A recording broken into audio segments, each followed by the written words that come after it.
Now, today I'll be using the HZ Educational AI platform. This is where we can take a bunch of free mock tests. There are more than 10, and it also gives you direct feedback.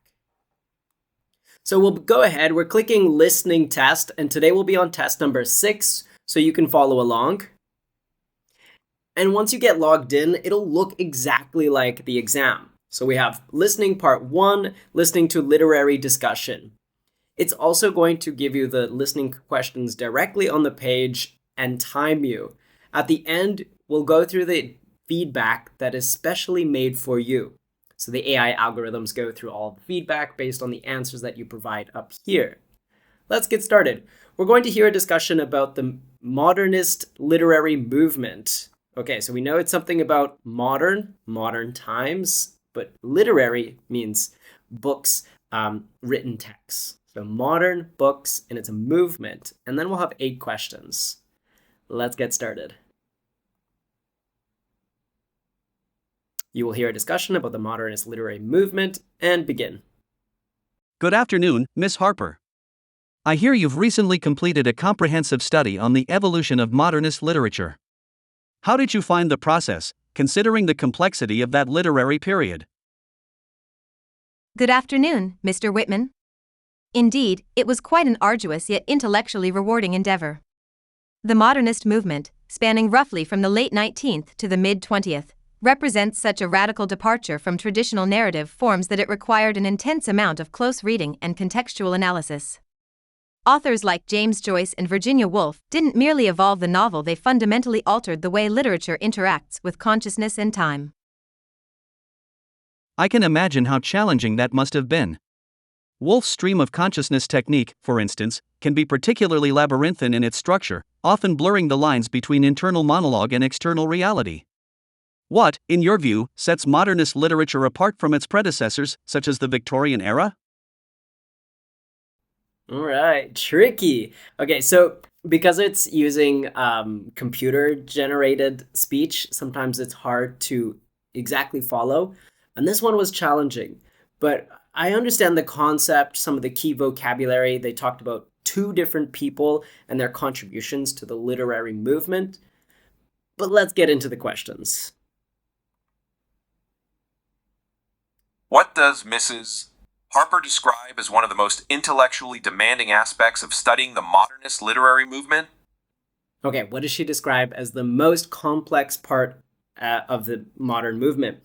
Interpreting intricate character developments, analyzing radical shifts, decoding complex language used by authors, or understanding the historical context. I remember she talked about it, there's just being so much information to go through. So I'm going to go with decoding the language, complex language. Next question. How does Miss Harper explain the contribution of modernist authors like Joyce and Woolf to literature? How does she explain the contribution to literature? Okay, they introduced subtle changes. No. They redefined literary engagement with human consciousness. They built a Victorian-era narrative structure. They focused entirely on plot development. No. Okay, so not the last one.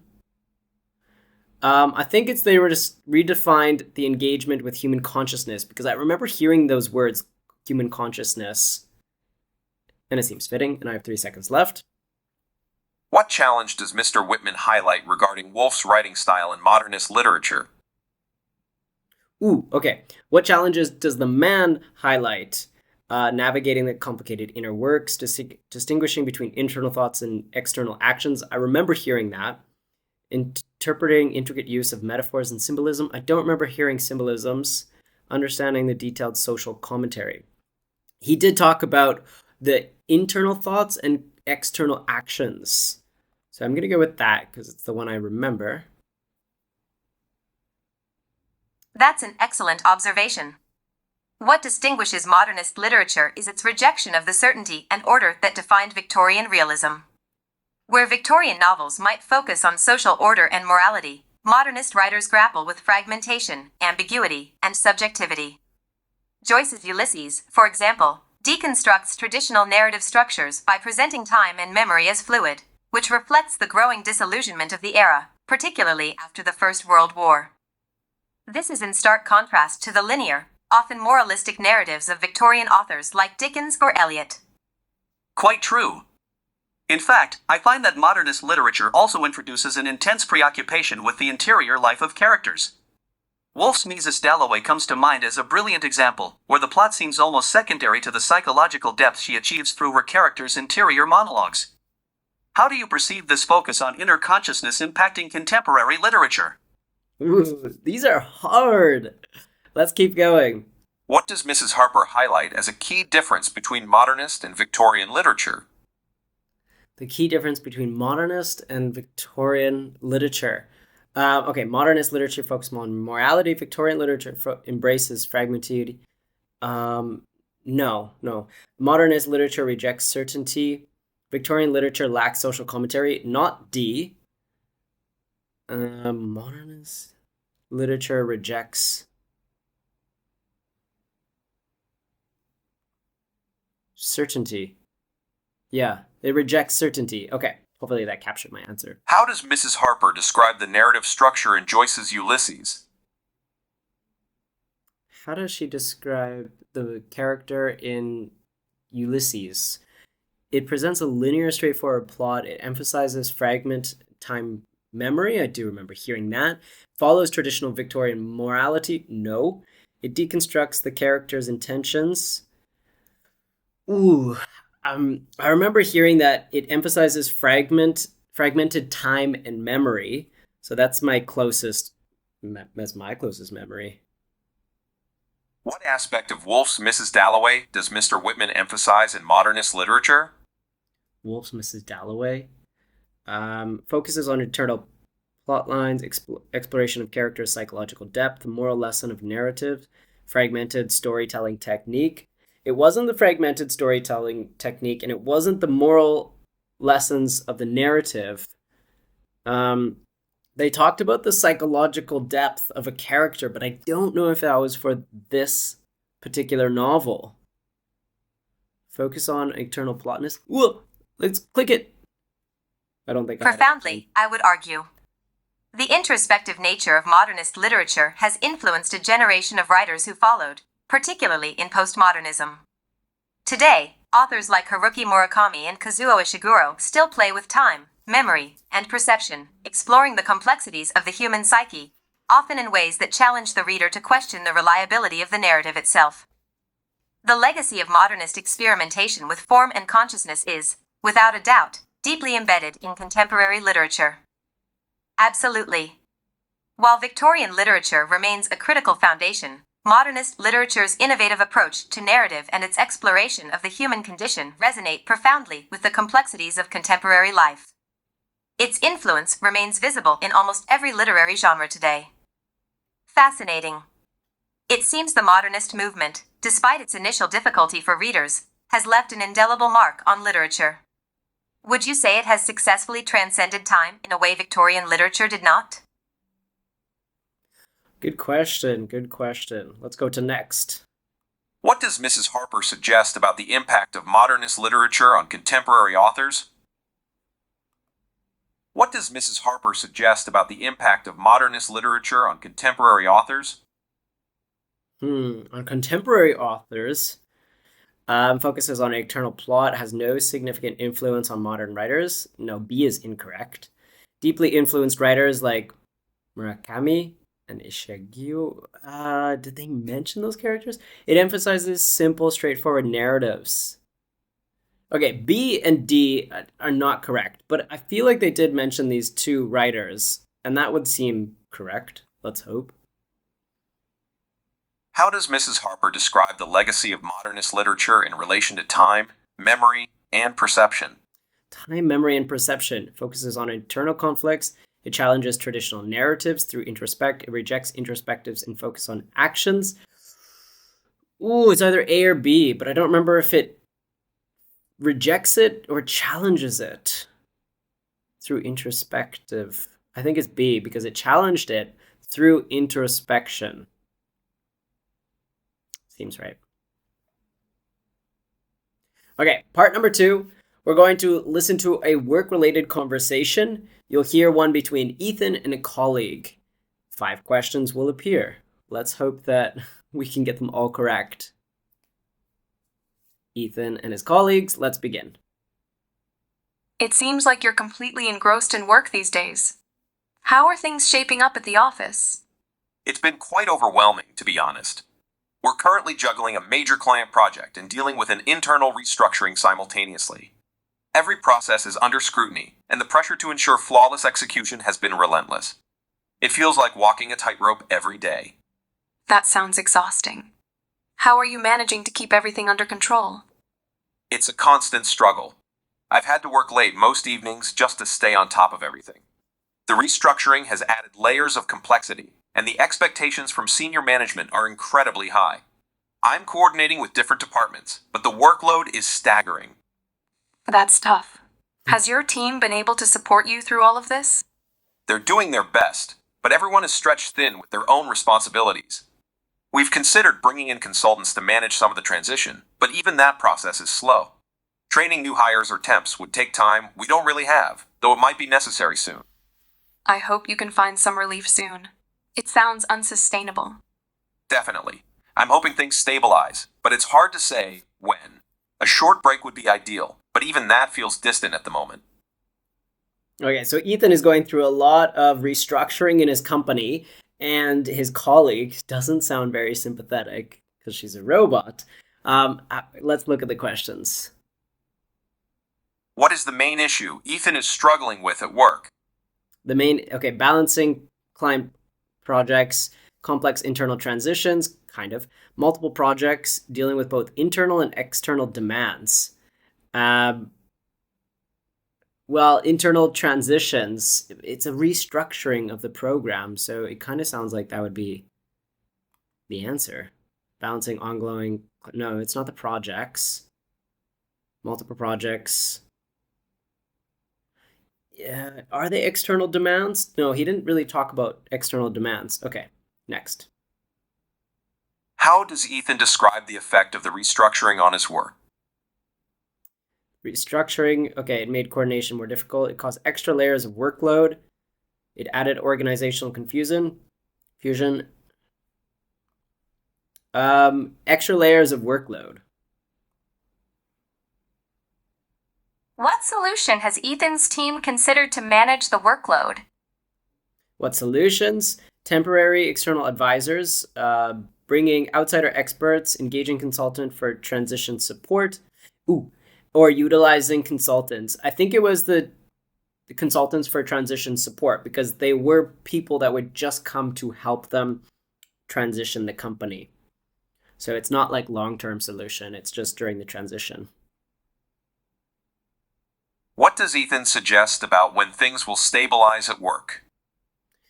No definite timeline, uncertainty about when normalcy will return, no clear sense when pressure will ease, unpredictable timeline for workplace adjustments. All of these seem very similar. No definite, uncertainty, no clear, unpredictable. So we have to go through what they really mean. Okay, let's say it's not about improvements. I think it's this one. It's not enough time. How does Ethan describe his team's current state? How does he describe his current state? Struggling with overwhelming personal task, dealing with mountain of workload, overburdened by personal job responsibilities, facing intense pressure from personal duties. I think he's overburdened from personal job responsibilities. Is that right? Dealing with mounting. Yeah, it seemed right. Whew. Okay, part number 3, we're making progress. We're going to hear a talk on urban design. So Mrs. Collins will talk about sustainable urban design, and then we have 6 questions. Urban design is like city planning, kind of similar. Mrs. Collins, thank you for joining us to discuss the profound shifts in modern urban design and sustainability. Could you begin by giving us an expansive overview of your recent work in sustainable architecture? It's my pleasure. Thank you for having me. My current work focuses on sustainable urban design, particularly the integration of eco-friendly materials, energy-efficient technologies, and green spaces in metropolitan planning. The core aim is to not only reduce the carbon footprint of urban centers, but to foster environments that enhance the well-being of inhabitants. This means moving beyond mere energy savings and considering the broader implications of architecture on mental and physical health, community engagement, and even biodiversity. With such a multifaceted approach, is sustainable architecture always a positive progression for urban environments? It's certainly a step forward, but the reality is more complex. On one hand, sustainable design brings clear benefits, reducing energy consumption, lowering greenhouse gas emissions, and creating healthier living conditions. It also encourages the development of smarter cities, where technology and nature coexist harmoniously. However, challenges arise, particularly regarding affordability and accessibility. Green technologies, for example, often come with a high initial cost, which can limit their adoption in lower-income areas. Moreover, there are logistical concerns about retrofitting existing structures to meet new sustainability standards. That's interesting. Could you delve into some of the specific challenges faced when integrating sustainability into urban architecture? Certainly. One major challenge is the issue of scalability. How do we ensure that sustainable architecture can be applied across different socioeconomic and geographic contexts? Wealthier cities often have the resources to invest in these technologies, but poorer areas may struggle. Additionally, there is the challenge of balancing the historical and cultural significance of older buildings with modern sustainability requirements. Preservation and retrofitting are not always compatible, and this tension between progress and heritage often complicates urban planning. It sounds like a delicate balance. Based on your expertise, what would you recommend to address these obstacles? Education and collaboration are key. Firstly, educating architects, urban planners, and policymakers about the importance of integrating sustainability into every level of urban development is crucial.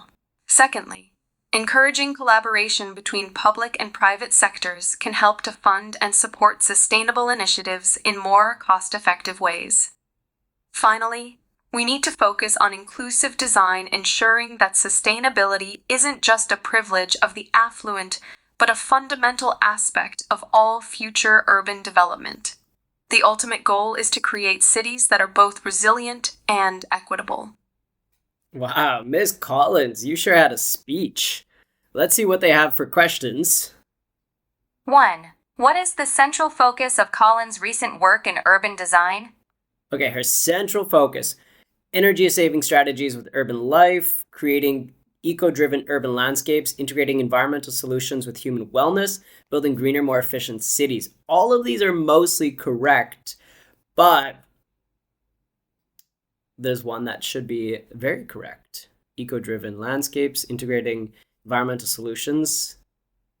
I want to say it's C, because this is the only one that really talks about human wellness, and she did put big focus on that. So hopefully that's it.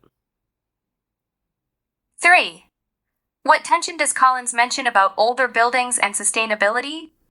Older buildings, they're hard to turn green because it's hard. So cost, no. Barriers to adopting green initiatives, perhaps. Expensive upgrades in low-income areas. Initial investment in environmental designs. More likely the barriers to adopting the green initiatives because they're older buildings, but also it's hard to adapt them. She talked a lot about that. 4.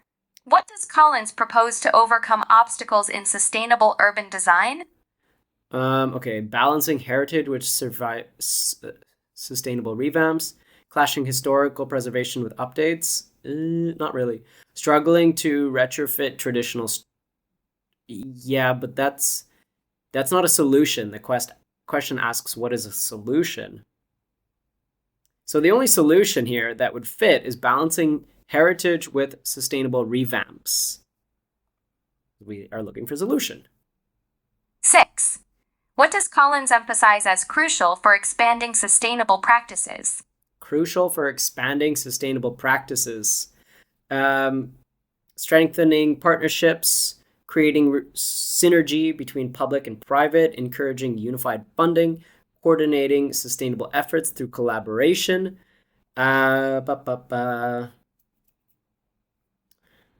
Creating synergy between public and private relations.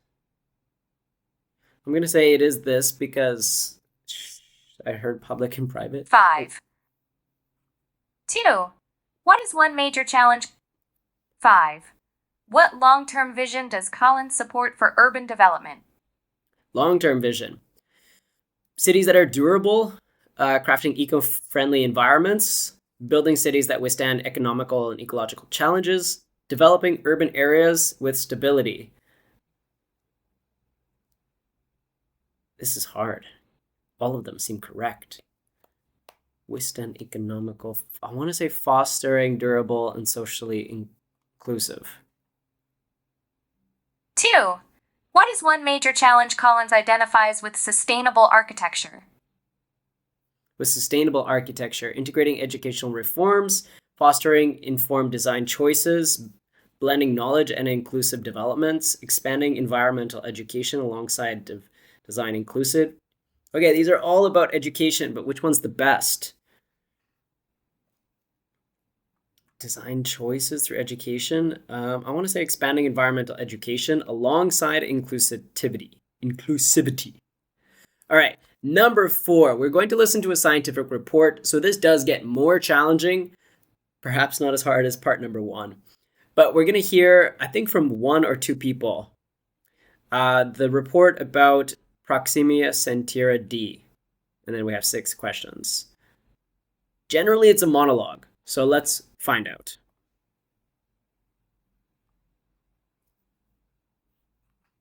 Next. A team of planetary scientists at the Stellar Observation Institute recently announced a groundbreaking discovery in the field of exoplanet exploration. Dr. Emily Lawson, the lead researcher, revealed that they had identified an exoplanet named Proxima Centauri D, located within the habitable zone of its star, Proxima Centauri, which is only 4.24 light-years from Earth. The planet, approximately 1.6 times the size of Earth, shows potential for liquid water, a key indicator of life-sustaining conditions. Dr. Lawson highlighted the planet's slow orbital rotation, which could result in extended periods of daylight and darkness, raising fascinating questions about its climate. The discovery has generated excitement among the scientific community, especially regarding the possibility of microbial life. Dr. Samuel Hines, an astrophysicist who was not part of the research team, expressed cautious optimism, noting that while Proxima Centauri D represents a promising candidate, the presence of solar flares from its host star might challenge the planet's habitability. The next phase of research will involve analyzing Proxima Centauri D's atmosphere for biosignatures, using both ground-based telescopes and upcoming space missions. This discovery marks a significant step in the search for extraterrestrial life, bringing scientists closer to finding a potentially life-supporting world beyond our solar system. All right, so it's actually a planet that they discovered, and they're seeing if it has any potential for inhabitants or microorganisms based on the sun, the star, but there were some challenges like solar flares as well. All right, we have the drop downs here, so we have 3 minutes, but we have to select all the best answers. What makes Proxima Centauri D a significant discovery in exoplanet exploratory? Proximity to Earth, location in a habitable zone, size compared to Earth. They didn't talk about Earth, but they did talk about a habitable zone. So it has the potential to grow inhabitants, humans or bugs, bacteria. What does Dr. Lawson say about the Proxima Centauri D's orbital rotation? Something about day and night. It results in uneven climates. It leads to long periods of light and day. That might be. Causes extreme temperatures? No. It stabilizes the planet's climate? No. So it has long days and nights, and they said that might be a potential for something good. What concern does Dr. Hines raise about the habitability of Proxima Centauri D? They said they have microorganisms. Solar flares. Oh, that was one of the concerns, yeah. Its distance. I don't remember them talking about oxygen. So the solar flares was the concern. Basically, the solar flare can affect the climate and also perhaps affect anything living there. Solar flare would be like an explosion. What will the next phase of research focus on? Investigating microbial life, maybe. Analyzing the planet's water sources, don't think so. Detecting signs of life in the atmosphere, perhaps. Studying its climate changes. Oh, it's either A or D, or A or C. Um, I feel like it would be more about detecting signs of life in the atmosphere. Why is Proximia Centauri D considered a potential candidate for supporting life? Well, it had all the right features, not size, liquid. I did hear them say about water. It's not protected from solar flare. It orbits a stable. No, it's about liquid. Water is essential for life. What method will scientists use to search for biosignatures? Ooh, I don't remember this part. Space missions, advanced satellite, probes sent to planets, data from. Oh, my information's cut off. Data from what? Space missions, satellite, advanced satellite. I'm just going to go with advanced satellites because I don't remember. Next. Number 5. We are getting close. Number 5. Listening to a discussion on housing and transit. This is usually when they take like a political topic and it's an interview between people. So we are going to hear a discussion about zoning laws, housing affordability, and transit infrastructure. It's actually a video. So let's watch. As you've heard from several folks already, there are multiple levels of affordable housing. I think that there are several ways to address that. First and foremost, of course, is zoning, and that deals with density. Now, density affects not just how many people you can get into an area, but it also affects the efficiency of mass transit. It also affects the efficiency and safety of pedestrians and bicyclists. And so I think we need to address through zoning some of the issues that can help us improve density. I think we also need to address a continual improvement of our mass transit. I think we need to address a continual improvement in our pedestrian and bicycling. When people spend less money on automobiles, they have more money with which to live. The rule of thumb is that your rent or your house payment should be about a third of your income.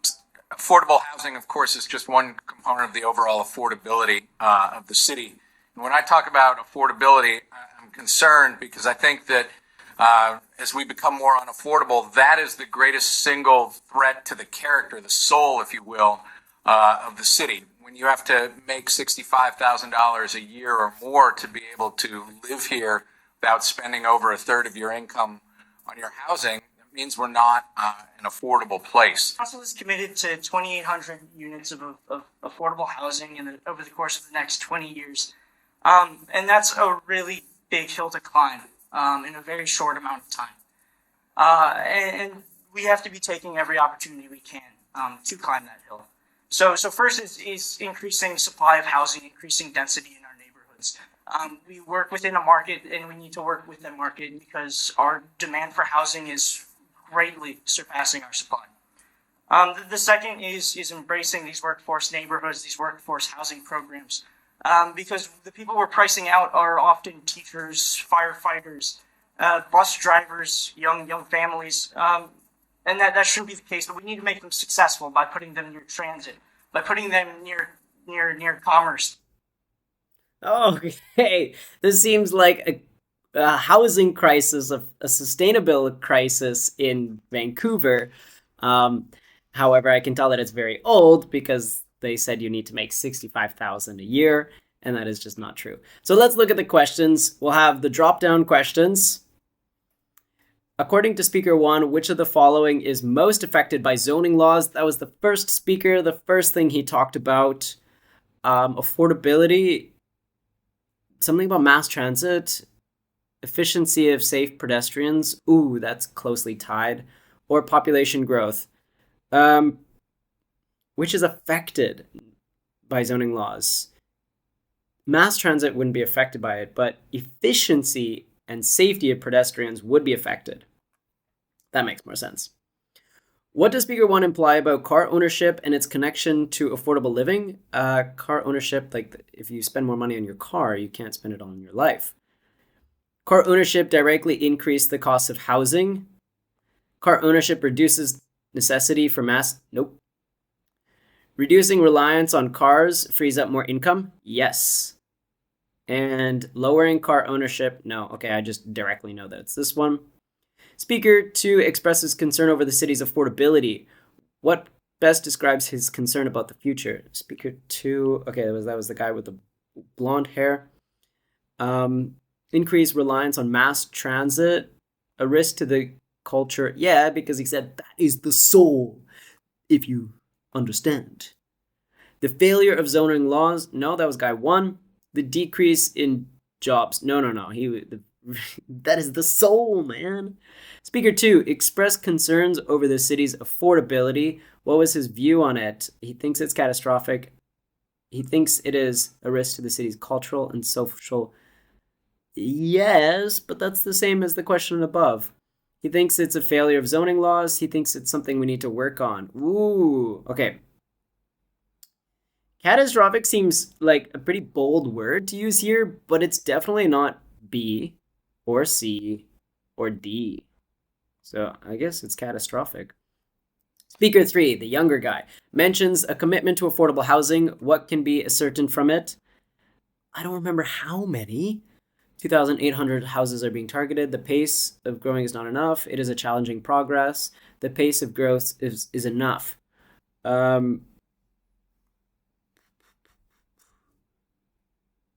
What can we really be certain? I don't think we could ascertain the amount, and I don't recall him saying that the pace is enough or not enough. But we can guess that it is a challenging project. Let's hope. How many minutes? 20 seconds! Speaker 3, the view of the most pressing factor. What was the most pressing factor? Workforce. We're just going to go with that one. 1 and 2 both emphasize the importance of transportation. Which of the following statements accurately improving pedestrians, enhancing transportation networks? Yeah, transportation was a big topic. What is Speaker 3? Oh, I didn't get to the last question. All right, check your timing. I didn't get the last question, and that will cost me marks. Part number 6, listening to a debate on digital education. All right, shake it off. We're good. We got one more part to go. We're going to listen and then answer all the questions.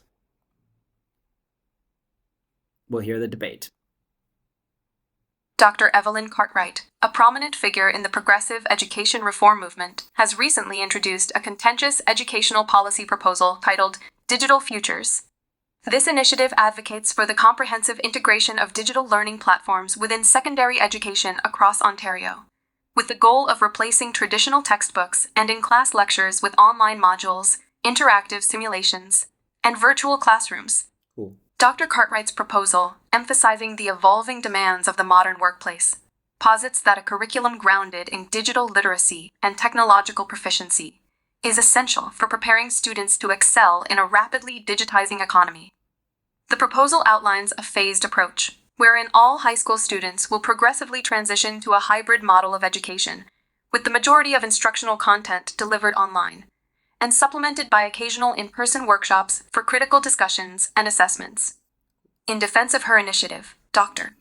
Cartwright argues that the flexibility afforded by digital platforms will not only enhance accessibility and inclusivity for students in remote areas, but will also allow for a more personalized and adaptive learning experience, catering to individual learning styles and pacing. Despite the transformative potential of digital futures, the initiative has ignited a heated debate among educators, policymakers, and parents. One of the most vocal critics, Dr. Robert Haynes, a senior educator and researcher at the Ontario Institute for Educational Studies, has expressed profound skepticism regarding the long-term efficacy of digital-only education. Dr. Haynes contends that the move away from traditional teacher-led instruction could undermine critical interpersonal skills, such as collaboration and communication, which are inherently developed in a classroom setting. He further argues that the over-reliance on digital platforms risks exacerbating socioeconomic disparities, as not all students have equal access to high-quality internet and digital devices. According to Dr. Haynes, the inequity in access would likely widen the achievement gap between students from different socioeconomic backgrounds. Adding another layer to the debate, Dr. Claire Iqbal, a specialist in child cognitive development, has weighed in with concerns about the potential psychological and developmental effects of increased screen time. Dr. Iqbal's research suggests that prolonged exposure to digital media can negatively impact attention spans, memory retention, and critical thinking skills, especially in adolescents whose cognitive faculties are still maturing. She warns that, without careful moderation and integration of hands-on, experiential learning, the Digital Futures program could inadvertently hinder rather than enhance cognitive development. Okay, that's a good debate. I want to jump in on this debate. But first, let's do the questions, and we'll have 3 minutes, which we're not going to waste. Dr. Kala Iqbal's primary concern about the increased screen time. She was the third speaker. Too much screen time, disruption focus, reduces mental retention, decreases cognitive engagement, impairs thinking. They all seem similar. Okay. I think it's cognitive engagement because I heard that phrase, so it must be correct. What did Dr. Haynes argue digital education might increase? Dr. Haynes was the first woman? No. Robert Haynes. He was the second speaker. He disagreed with the topic. So he thought it might have gaps in academic performance, various student learning, educational imbalances, unequal academic progress. I think it was gaps in the performance because he was talking about how some students have more access to technology and this is going to create more gaps. What is the main goal of digital future initiatives? Shifting education, gradually shifting it towards online, adopting advanced learning tools, embracing tech, incorporating. No, it was definitely about shifting because they said they would first go into a hybrid model and then they would shift completely to online. What is the key benefit of the digital platform? Custom tailored learning space, enhanced adaptability in classrooms, individual instructional approaches, personalized learning progression. Pretty much all of them are correct. Custom learning, key benefit. What is the key benefit? Custom learning enhances adaptability. That's not key. That's just something nice. Individual instructional approaches or personalized learning. I think it's personalized learning because there was multiple things within there that's all about learning. What does Dr. Robert Haynes worry might decrease the digital education?